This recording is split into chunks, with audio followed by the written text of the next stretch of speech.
Tucker Carlson has broken his silence and the Pentagon and Department of Defense are cheering his departure. Is it good that the mainstream media has cleansed itself of an anti-war voice? Where will opposition to mainstream objectives come from now? Hello there, you 6.4 million awakening wonders. Thanks for joining me on this voyage to truth and freedom. Click the notification bell and subscribe to our channel right now. It's the only way we can ensure that we will remain in direct contact with you. We're going to be having a look at Tucker Carlson's video response to the events around Fox News and his departure, focusing in particular on the anti-war rhetoric that Tucker Carlson regularly deployed. Now, of course, a lot of people on the left, center left, I'd call them the neoliberal establishment, are attacking Tucker Carlson. But where else are anti-war voices going to come from? Why did Fox News get rid of Tucker Carlson? Where will Tucker Carlson go to next? And where does radical opposition to the establishment agenda come from if anybody who speaks out against the agenda is one way or another cleansed from the system? Did you see the White House press dinner? What a cozy little jamboree with Joe Biden joking about the free press and how the press and the establishment have to work together. You better believe they work together. The free press is a pillar, maybe the pillar of free society. How can you have an establishment and press working together to keep ordinary people ignorant and bewildered and claim that it's anything like a free country with free comms? Voices that attack the establishment, that attack the deep state, that attack the corporatization of America and indeed the world are necessary at this time. That's why Julian Assange is in prison. That's why Edward Snowden's in Russia. And that's why Tucker Carlson's no longer on Fox News, even though I disagree with Tucker Carlson about a bunch of stuff. Let's have a look at his video. One of the first things you realize when you step outside the noise for a few days is how many genuinely nice people there are in this country. Kind and decent people, people who really care about what's true, and a bunch of hilarious people also, a lot of those. It's got to be the majority of the population, even now. So that's heartening.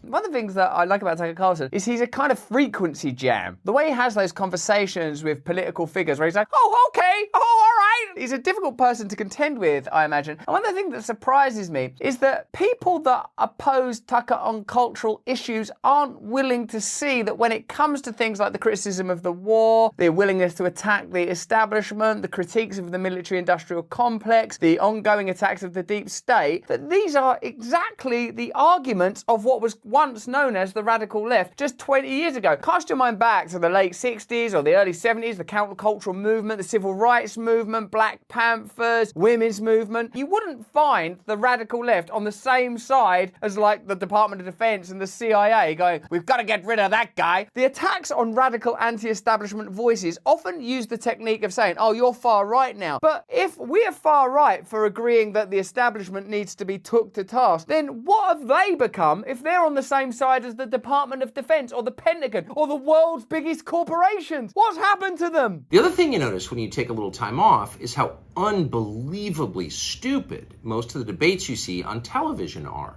They're completely irrelevant. They mean nothing. In 5 years, we won't even remember that we had them.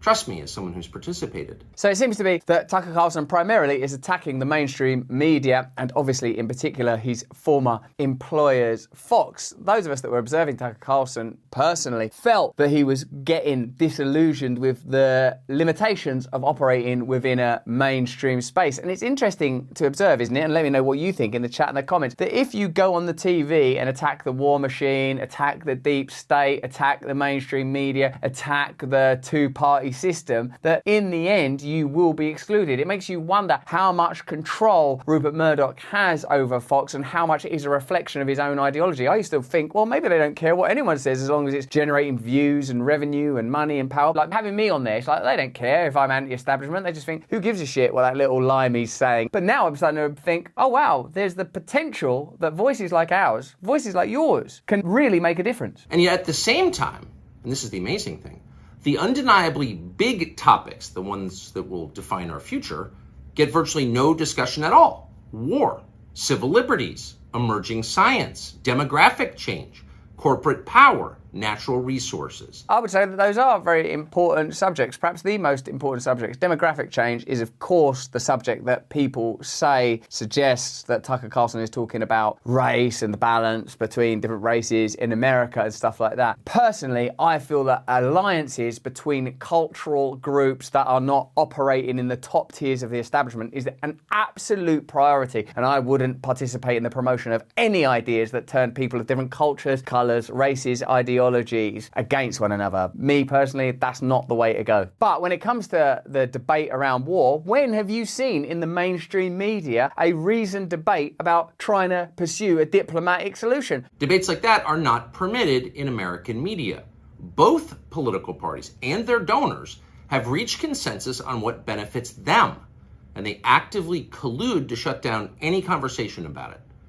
Suddenly, the United States looks very much like a one-party state. That's exactly what Noam Chomsky is saying as well, that there is more censorship in your country, America, than there is in Russia. Noam Chomsky, about as far left as it's possible to go without it becoming, I don't know, it's not an angle anymore. You'd go back round to the right, which is what a lot of people are saying, obviously. Let me know in the chat and the comments if you think that Tucker and Chomsky are right. That's a depressing realization, but it's not permanent. Our current orthodoxies won't last. They're brain dead. Nobody actually believes them. Hardly anyone's life is improved by them. If you look at that White House press conference dinner and you see Joe Biden demanding that American journalists be released from prison, while you know that Snowden is in exile in Russia, while you know that Julian Assange is rotting away in prison, essentially waiting to be exiled or executed, you know that what you're watching is theatre. That Tucker Carlson is right. The orthodoxies are dead and brain dead, bereft of ideas. All they are is the advocates and managerial classes stewarding the agenda of the corporate elites. There's no original ideas coming from there. That's why they have to agitate us into a state of constant friction around cultural issues, just so that there is some febrility, just so there's some energy around it. New ideas will come from new alliances. New ideas will come from new conversations. The old orthodoxies are indeed dead. This moment is too inherently ridiculous to continue, and so it won't. The people in charge know this. That's why they're hysterical and aggressive. They're afraid. They've given up persuasion. They're resorting to force. But it won't work. When honest people say what's true, calmly and without embarrassment, they become powerful. At the same time, the liars who've been trying to silence them shrink, and they become weaker. That's the iron law of the universe. True things prevail. Where can you still find Americans saying true things? There aren't many places left, but there are some, and that's enough. As long as you can hear the words, there is hope. See you soon. Let's pause there for a moment and see what these guys who keep the lights on have to say. And it's in the form of me.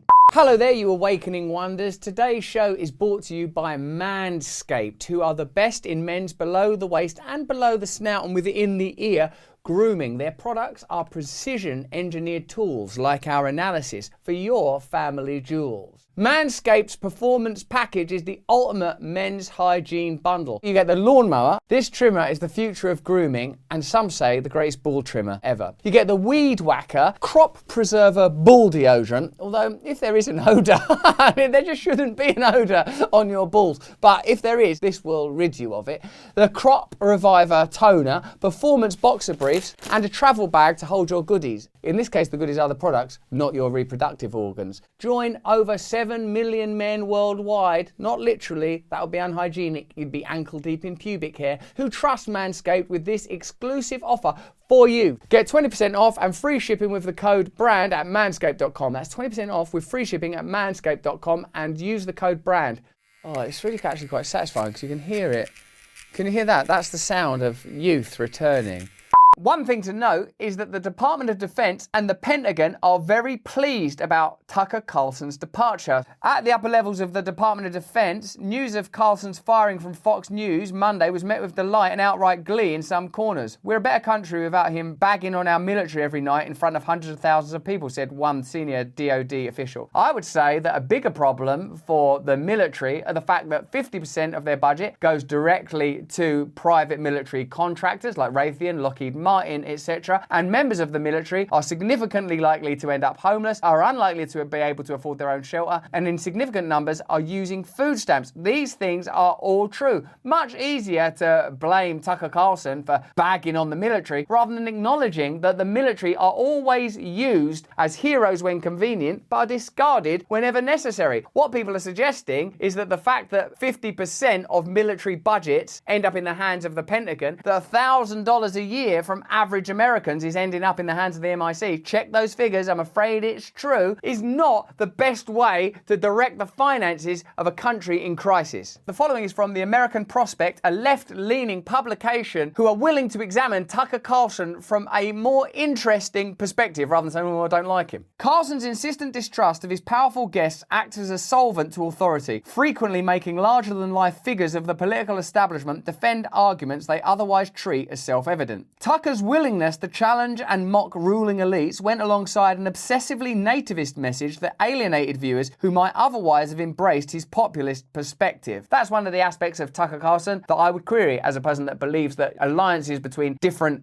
cultural groups are necessary to displace establishment power. His popularity with a wide audience begs the question why other nightly news shows that attacked him didn't raise the same critiques without the nativism. And the answer to that is, of course, because they ultimately support the establishment and are unwilling to advance arguments that attack establishment power. They're only willing to talk about, I would say, peripheral issues which may be important but will not attack the Death Star, the heart of the machine, the MI6, financial interests, the deep state. Tucker Carlson went there. So even if you don't like him, you have to acknowledge that. Let me know in the comments in the chat if you agree or if you think I'm missing something. One answer is that Tucker Carlson tonight was an outlier in corporate-owned cable news, which is typically hostile to independent critiques of executives and political elites. The show declined to play the gatekeeping role that many of Carlson's detractors demand of mainstream media platforms. Carlson hosted heads of state in the same week as fringe characters of both the far left and far right. He tapped into populist insights, cutting through left and right-wing echo chambers and put in hard questions to corporate executives and members of the political establishment. Though Carlson spent years as a staunch libertarian, he made a populist turn around the time of Trump's election, rejecting many of the free market doctrines he'd previously espoused. Republican leaders will have to acknowledge that market capitalism is not a religion. Market capitalism is a tool, like a staple gun or a toaster. You'd have to be a fool to worship it, Tucker said in a typical segment. Our system was created by human beings for the benefit of human beings. We do not exist to serve markets, just the opposite. What even that critique reveals is that Tucker Carlson is aware that free market ideology is beyond just economic utility and is being used to advance a particular agenda that benefits a particular strata of society and that is deleterious to the values of the majority of people. And that we need new principles and new values, or perhaps traditional old ones, to be at the core of our belief systems. Without that, we have apathy and inertia in one portion of the culture and a very insidious, invisible ideology, making sharp incisions throughout the body of the rest of the state. That passage of his monologue could have been lifted from a stump speech by Elizabeth Warren or Bernie Sanders, progressive senators whose views on economic policy Carlson has at times echoed. Carlson often hosted segments focused on big tech with guests calling for the breakup of Silicon Valley giants and increased antitrust enforcement. He's been a frequent critic of trade policies that offshore jobs, a position that's found an unlikely ally in the Biden administration. His 2019 story on how hedge fund manager Paul Singer orchestrated a merger of Cabela and Bass Pro Shops that destroyed a town in Nebraska had few equals in broadcast news as a critique of financialization's impact on neighborhoods and local business. Those are the kind of stories and kind of moments that are going to appeal to a lot of people, because many of us are sensing that the current orthodoxy is leading to more centralization, a greater loss of jobs and community assets, a closure of small businesses, all things that started to become exacerbated during the pandemic. Let me know in the chat in the comments if you agree. Someone speaking out on behalf of those issues is going to reach a broad audience, and it's interesting to see that someone that speaks out on those issues is ultimately extracted from Fox News. In the past year, Carlson also broke with the Washington political establishment to express skepticism about the US sending tens of billions of dollars in weapons and security assistance to Ukraine. He has questioned the prevailing insistence that the war is not a proxy battle between superpowers and that the United States is not at war with Russia. The television host censured the Biden administration after comments made by the president that indicated the goal of US involvement in Ukraine was regime change, which White House spokespeople then had to walk back. Carlson repeatedly invited on independent journalists and commentators critical of American military adventurism. Political commentator Jimmy Dore told Fox News viewers, "Your enemy is not China, your enemy is not Russia, your enemy is the military-industrial complex." And it's amazing surprising to see those kind of voices on Fox News. You're unlikely to see those kind of voices on Fox News after the departure of Tucker. So who benefits from that? Did you see Tucker Carlson asking outright, what is the intention in this war? When would it end? When do we know that the objectives have been met? Is there a limit to the amount of expenditure? And I would add to that, is there a democratic process? Could we vote for how much aid to spend? Could we simultaneously be pursuing a diplomatic solution? Those things didn't used to be called right-wing talking points. And the fact that they suddenly are suggests that there's something bigger happening in the culture than just, I don't know, Tucker Carlson is a terrible guy. While Carlson largely dedicated his show to criticizing Democratic lawmakers, he also excoriated the failures of Republican leadership. In one recent instance, Carlson aimed his signature incredulity at Senate Minority Leader Mitch McConnell's comment that the most important thing going on in the world right now is the war in Ukraine. No, the most important thing going on in the world right now is the state of your country, the one you're supposed to run, the people you're supposed to represent, whose lives you're supposed to care about, the ones who can't buy food or gas, the people overdosing on fentanyl, he said. The fact that that voice is reaching a large audience, for me, is encouraging and shows that there are people that care about issues that are ultimately about the failing social fabric of America. If the mainstream media, as represented by CNN and MSNBC, are not willing to carry those messages, are not willing to go against corporate interests on the issues just listed in that one statement, then I think it's not only likely, but beneficial that voices from elsewhere take up that cause. That ain't the fault of the populist right. That is the failure of the neoliberal left. Liberal media outlets like The Guardian scolded Carlson for his coverage of the Ukraine conflict, demanding to know who the host was really rooting for, which just sounds like old school, you're not a patriot type stuff that during the Iraq conflict would have been, right, the left, surely. A chorus of op-eds on Monday cheered his ouster and the move to rescue his very impressionable audience from dangerous rhetoric. Baked into that statement, of course, is the ongoing assumption that you are stupid, that you can't make decisions from yourself, that you need didactic pedagogy instead of informed news giving you as balanced an opinion as possible. And of course, Tucker Carlson opined, and of course he had a perspective, but often, frequently, it was at odds with the establishment. People don't want to be spoken down to like children anymore. I believe people want to be given the information, given the chance to have a conversation, and potentially form new alliances that might be surprising. But cable news may struggle to find an entertainer equally skilled at skewering comfortable pieties on the left and right. So there you are. While you have a White House press dinner that celebrates the cozy relationship between the state and the media, you are ousting simultaneously significant and somewhat radical voices from the mainstream. Don't be surprised that there's room in the information age for anti-establishment narratives, that there's room for radical voices, that there's essentially room for change. When Tucker Carlson says in that video, the old orthodoxies are dying, he's absolutely right. There's a clear choice that has to be made. Do you empower communities to live differently and democratically, or do you double down on centralization by creating conflict and conflagration? It's clear that the latter has been chosen, and it's clear that the former is what's required. Voices like Tucker Carlson's are facilitating the potential for a different type of government, even if there are cultural issues on which you hugely disagree. But that's just what I think. Let me know what you think in the comments below. If you enjoyed this video, have a look at either of these two. Turn on the notification bell and subscribe right now, but more important than any of that, please stay free.